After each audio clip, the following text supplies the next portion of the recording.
नमस्कार चक्षुदर्शी के आज के इस कार्यक्रम में आपका बहुत बहुत स्वागत है। मैं हूं राकेश अचल और आज मैं देश की बजाय अपने सूबे की, अपने प्रदेश की बात करूंगा, मध्य प्रदेश की बात करूंगा। मध्य प्रदेश में दूसरे राज्यों की तरह एक लंबे अरसे के बाद भारतीय जनता पार्टी को नया अध्यक्ष मिला है। भारतीय जनता पार्टी सत्तारूढ़ पार्टी है 2003 से लेकर के और अभी 2025 तक में एक 18-19 महीने का समय निकाल दें कांग्रेस के शासन का, तो लगातार भारतीय जनता पार्टी सत्ता में है। इसलिए भारतीय जनता पार्टी का प्रदेश अध्यक्ष होना बड़ा महत्व रखता है। ये चुनाव बहुत पहले हो जाने थे, लेकिन देश काल परिस्थितियां और घटनाक्रम की वजह से ये चुनाव लगातार टलते रहे और अंत में जब हुए भी 3 तारीख को, तो चुनाव नहीं हुए। एक तरह से नॉमिनेशन हुआ, हाईकमान ने सीधे नॉमिनेशन किया, कोई रायशुमारी नहीं हुई, कोई चुनाव नहीं हुआ। इकलौता नामांकन उनका भरा गया हेमंत खंडेलवाल साहब का और वो प्रदेश के अध्यक्ष बन गए। राजनीति में कब किस नेता का शेयर ऊपर चला जाए, कब किसका भाव नीचे गिर जाए, ये कहना मुश्किल होता है। भारतीय जनता पार्टी का प्रदेश अध्यक्ष पद पाने के लिए पिछले कई वर्षों से 2 नेता बहुत सक्रिय थे। एक थे कैलाश विजयवर्गीय साहब और दूसरे थे डॉक्टर नरोत्तम मिश्रा साहब। ये दोनों कद्दावर नेता हैं, मेहनती नेता हैं। इनकी अपनी एक छवि है, पार्टी में संगठन की इनकी क्षमता है और भारतीय जनता पार्टी इनकी संगठन क्षमता को देखते हुए इनसे लगातार काम भी लेती रही है। लेकिन जब दुर्दिन आते हैं राजनीति में, तो फिर संगठन क्षमता हो, छवि हो, ये सब एक तरफ रखी रह जाती हैं और जिसके ललाट पर कभी कोई चिन्ह नहीं होता है सत्तारूढ़ होने का या पदारूढ़ होने का, वो आदमी सत्तारूढ़ हो जाता है। हेमंत खंडेलवाल साहब के साथ यही हुआ। हेमंत खंडेलवाल साहब के मुकाबले में चाहे कैलाश विजयवर्गीय साहब हों, चाहे डॉक्टर नरोत्तम मिश्रा हों, ये वरिष्ठ भी हैं, अनुभवी भी हैं, लेकिन चुने गए हेमंत खंडेलवाल साहब। हेमंत खंडेलवाल साहब मध्य प्रदेश में उनकी गर्भनाल तो नहीं है, जन्मे मथुरा में है। 3 सितंबर 1964 को जन्मे मथुरा में, लेकिन उनके पिता मध्य प्रदेश के बैतूल संसदीय क्षेत्र से स्वर्गीय विजय कुमार खंडेलवाल साहब सांसद हुआ करते थे और जब वो दिवंगत हो गए तो 2008 में इसी सीट से भारतीय जनता पार्टी ने वंशवाद का जो पुराना विरोध है, पुरानी बाधा है, उसको अलग रखते हुए हेमंत खंडेलवाल को लोकसभा का चुनाव लड़वाया और वो लोकसभा जीत कर गए। इससे पहले हेमंत खंडेलवाल साहब 2013 में, 2023 में विधायक भी रह चुके हैं, यानी 2 बार विधायक रहे, सांसद रहे। तो अनुभव की कमी तो उन पर भी नहीं है, लेकिन जितना अनुभव कैलाश विजयवर्गीय और डॉक्टर नरोत्तम मिश्रा के पास है, उतना शायद हेमंत खंडेलवाल के पास ना हो। हेमंत खंडेलवाल संघ की पसंद है या शाह की पसंद है या मोदी की पसंद है, इसको लेकर के तरह तरह की चर्चाएं हैं, लेकिन वो एक सच है कि वो इस समय मध्य प्रदेश भारतीय जनता पार्टी के प्रदेश अध्यक्ष हैं और उनके प्रदेश अध्यक्ष बनते ही भारतीय जनता पार्टी में जो ब्राह्मण नेता हैं, उन्होंने और उनके समर्थकों ने दबी जबान से ये कहना शुरू कर दिया कि भारतीय जनता पार्टी अब ब्राह्मणों की पार्टी नहीं रही। और इससे पहले जब BD शर्मा मध्य प्रदेश के भारतीय जनता पार्टी के प्रदेश अध्यक्ष बनाए गए थे, तब ये कहा जाता था कि ये पार्टी जो भारतीय जनता पार्टी है अब बनियों की पार्टी में रही और मूलतः भारतीय जनता पार्टी इन ब्राह्मण और बनियों की ही पार्टी है और इन्हीं के लिए काम करती रही है। लेकिन अब वो परिदृश्य 2014 के बाद से बदला है। मोदी और शाह की भाजपा में बनिया भी हैं, ब्राह्मण भी हैं, लेकिन अब वो धीरे धीरे हाशिए पर जा रहे हैं। पिछड़े वर्ग के, अनुसूचित जाति के, इन लोगों को ज़्यादा तवज्जो मिल रही है। लेकिन मध्य प्रदेश में आप देखें कि हेमंत खंडेलवाल साहब को ही चुना गया।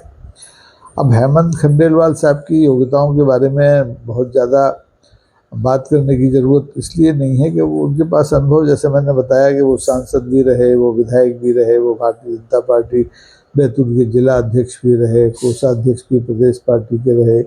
कुशाभाऊ एक ट्रस्ट है भारतीय जनता पार्टी का, कुशाभाऊ ठाकरे ट्रस्ट, उसके भी प्रमुख हैं।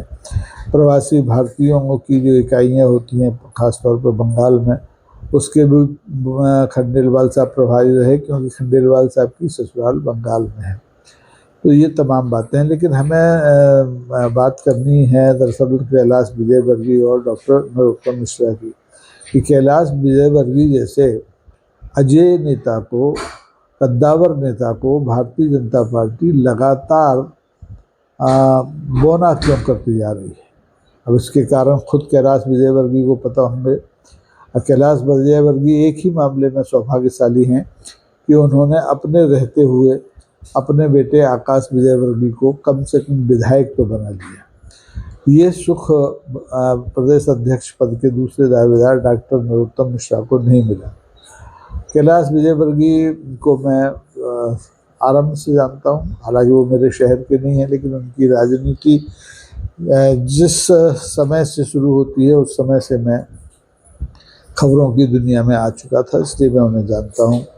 वो पहली बार जब पार्षद बने 1983 में, तब से मैं उन्हें देख रहा हूँ। फिर वो बाद में महापौर बनते हैं, इंदौर के चर्चित महापौर बनते हैं, तब से मैं उन्हें देख रहा हूँ, उनका कामकाज देख रहा हूँ। इंदौर की उन्होंने बहुत सेवा की है और वो 4 बार लगातार इंदौर शहर में, जो इंदौर सीट है वहाँ से विधायक रहे, अजय रहे।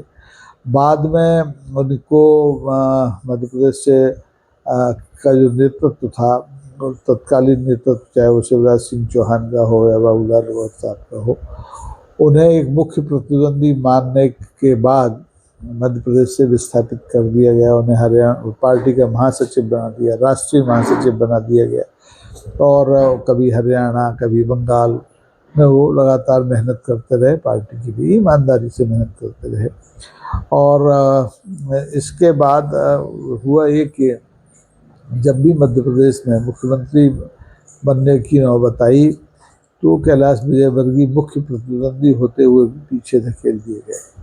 कैलाश विजयवर्गीय के समानांतर ही डॉक्टर नरोत्तम मिश्रा हैं। वो अजय तो नहीं है, एक चुनाव, पिछला चुनाव वो हार गए हैं दतिया में, जबकि वो दतिया में उन्होंने बड़ी मेहनत की और लगातार मेरे ख्याल से 15 साल, यानी 3 चुनाव उन्होंने दतिया से जीते, लेकिन फिर भी दतिया की जनता ने उन्हें हरा दिया। तो ये इस पराजय के बाद से डॉक्टर नरोत्तम मिश्रा भी इस अध्यक्ष की दौड़ से हट गए। मुख्यमंत्री की दौड़ में तो वो शुरू से ही थे, लेकिन कभी उनके भाग्य चमके नहीं। हालांकि वो बहुत चमकदार नेता हैं, भारतीय जनता पार्टी के जो लक-धक नेता कहलाते हैं उनमें से वो एक हैं। भारतीय जनता पार्टी में जिन नेताओं के कपड़ों पर सलवटें नहीं पड़ती उनमें से वो एक हैं। जयभान सिंह पवैया हैं, डॉक्टर नरोत्तम मिश्रा हैं, प्रहलाद पटेल हैं। ये लोग ऐसे हैं कि नेताओं की कपड़ों की पर कभी सलवटें किसी ने देखी नहीं। अच्छा रहते हैं, अच्छा खाते हैं, खुद को मेंटेन करते हैं, देह को मेंटेन करते हैं, फिटनेस अच्छी है, लेकिन पार्टी इन्हें ना मुख्यमंत्री पद के लिए फिट मानती है और ना ही मध्य प्रदेश की जो इकाई है उसके अध्यक्ष पद के लिए फिट मानती है।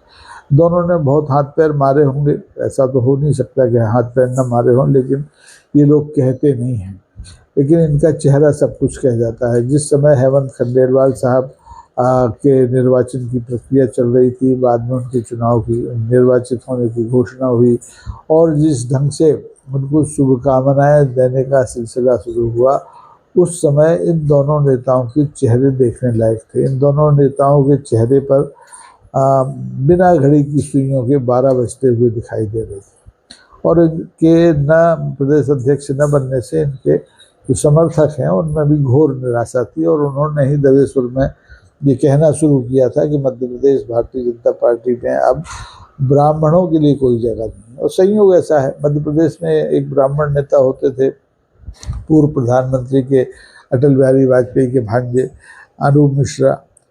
धीरे धीरे वो हाशिए पर चले गए, वो लोकसभा का भी चुनाव लड़े, वो विधानसभा का भी चुनाव लड़े, वो मंत्री भी बनाए गए। लेकिन एक समय आया कि उन्होंने आज के प्रधानमंत्री श्री नरेंद्र भाई मोदी से आंखें क्या मिला ली, उनको मुख्य धारा से हटा दिया गया। आजकल वो कहाँ हैं वो उनके निजी लोग ही जानते हैं। सक्रिय राजनीति में बहुत बहुत नहीं है, लेकिन उन्हें मंचों पर जब कभी देखा जाता है। उन्हें न टिकट मिला है, न कोई नई जिम्मेदारी मिली है, वो घर पर बैठे हैं, समाज सेवा कर रहे हैं। एक नेता और थे, ब्राह्मणों के नेता, हमारे शर्मा जी, इनका अब निधन हो गया है, नाम भूल, लक्ष्मीकांत शर्मा भी बड़े प्रतिभाशाली, बड़े शांत, बड़े मिलनसार नेता थे, और एक ज़माने में उनका नाम भी इन दोनों पदों के लिए लिया जाता था कि वो मध्य प्रदेश के मुख्यमंत्री हो सकते हैं, मध्य प्रदेश के प्रदेश अध्यक्ष हो सकते हैं भाजपा के। लेकिन वो उनको ऐसा फंसाया, ऐसे फंसे वो भर्ती घोटाले में, भ्रष्टाचार में, जेल भी गए बेचारे। लेकिन उन्होंने पार्टी के हितों को देखते हुए कभी अपना मुंह नहीं खोला, और मुंह बंद किए ही वो स्वर्गवासी हो गए। तो 2 ब्राह्मण नेता चले गए। अब तीसरे ब्राह्मण नेता थे जिन पर लोगों की नज़र थी, वो थे डॉक्टर नरोत्तम मिश्रा। इन नरोत्तम मिश्रा को भी आखिरी वक्त में किनारे कर दिया गया। अब इनकी उम्मीदों पर भी पानी फिर गया। ये देखिए, मुख्यमंत्री तो बन नहीं सकते क्योंकि विधानसभा का चुनाव हार चुके हैं।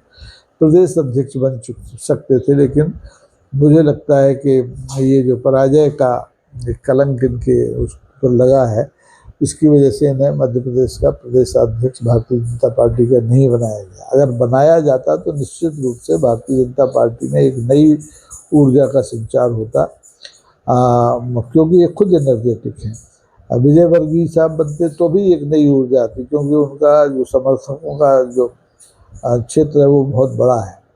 लेकिन हेमंत खंडेलवाल साहब के आने के बाद भारतीय जनता पार्टी क्या दिशा लेगी ये कहना भी मुश्किल है। क्योंकि देखिए, पिछले दिनों जब इस पद पर वी.डी. शर्मा साहब थे, तो उन्हें भी भारतीय जनता पार्टी कहीं से निकाल के लाई थी। वो संगठन के लिए तो काम करते थे, लेकिन उन्होंने कभी कोई विधानसभा का चुनाव नहीं लड़ा था, कभी वो मंत्री नहीं बनाए गए थे। बाद में वो सांसद बने खजुराहो से, और उन्होंने अपनी संगठन क्षमता के साथ साथ प्रदेश सरकार से समन्वय बैठाने में जरूर कामयाबी हासिल की। और निश्चित तौर पर उनका कार्यकाल इसलिए यादगार माना जाएगा क्योंकि चुनाव में सफलता पार्टी को मिली, विधानसभा चुनाव में मिली, लोकसभा चुनाव में मिली। और अब अमूमन यही स्थितियां हेमंत खंडेलवाल साहब के साथ होने वाली हैं। हेमंत खंडेलवाल साहब प्रदेश के नेता तो नहीं, वो एक क्षेत्र के सांसद रहे हैं, एक क्षेत्र के विधायक रहे हैं, लेकिन उन्हें अब प्रदेश का नेता बनना है, प्रदेश के संगठन के वो मुखिया बनाए गए हैं। तो उनके सामने कई चुनौतियां हैं। पहली चुनौती तो यही है कि जो उनके प्रतिद्वंदी थे कैलाश विजयवर्गीय, डॉक्टर नरोत्तम मिश्रा, इनको वो कैसे, इनके जख्मों पर वो कैसे मलहम लगाएंगे, नंबर 1। नंबर 2 फिर है कि जो प्रदेश में छत्रप हैं, 3 अलग अलग छत्रप हैं, विधानसभा अध्यक्ष नरेंद्र सिंह तोमर, उनको भी पार्टी ने एक तरह से साइडलाइन किया है। केंद्रीय मंत्री थे, वो उनको लोकसभा का चुनाव लड़ा दिया, और जब जीते भी तो उनको विधानसभा का अध्यक्ष बना दिया, मुख्यमंत्री नहीं बनाया। तो एक छत्रप वो हैं। एक छत्रप पूर्व मुख्यमंत्री शिवराज सिंह चौहान है, वो केंद्र में मंत्री हैं, इसलिए उनकी भी छतरी के नीचे बहुत से लोग, बहुत से कार्यकर्ता, बहुत से विधायक खड़े रहते हैं। एक छत्रप ज्योतिरादित्य सिंधिया हैं, जो 2020 में कांग्रेस छोड़ करके भारतीय जनता पार्टी में आए थे, उनकी छतरी के नीचे कभी 20 विधायक हुआ करते थे, 22 विधायक हुआ करते थे, आज घट के 12-13 विधायक रह गए, लेकिन एक छत्रप तो वो हैं। तो संगठन में उनको भी तवज्जो देना खंडेलवाल साहब के लिए एक मजबूरी हो सकता है। लेकिन अब ये देखना होगा कि खंडेलवाल साहब को आरएसएस का कितना संरक्षण प्राप्त है, भारतीय जनता पार्टी के शीर्ष नेतृत्व का कितना संरक्षण प्राप्त है, इससे तय होगा कि वो कैसे अध्यक्ष साबित होंगे। मध्य प्रदेश के कई प्रदेशाध्यक्षों को, लगभग सभी अध्यक्षों को मैंने देखा है जब से मध्य प्रदेश में भारतीय जनता पार्टी का जन्म हुआ 1980 से लेकर 2025 तक। तो बहुत कम नाम ऐसे हैं जिनको कि हमेशा याद किया जाता है। हमारे ग्वालियर चंबल अंचल से 2 प्रदेश अध्यक्ष बनाए गए भारतीय जनता पार्टी के। एक थे प्रभात झा, राज्यसभा के सदस्य थे, पत्रकार थे, हम लोगों के साथ के थे। उनको भी प्रदेश अध्यक्ष बनाया गया, लेकिन वो भी कोई इतिहास नहीं बना पाए। 2 बार नरेंद्र सिंह तोमर प्रदेश के अध्यक्ष रहे। उनके कार्यकाल में ज़रूर संगठन ने एक अंगड़ाई ली और उन्होंने पूरे प्रदेश में कार्यकर्ताओं को नए सिरे से तैयार किया। और उसकी एकमात्र वजह थी कि वो मितभाषी थे, कम बोलते थे और उनके भीतर क्या चल रहा होता था इसको पढ़ना बड़ा मुश्किल होता था।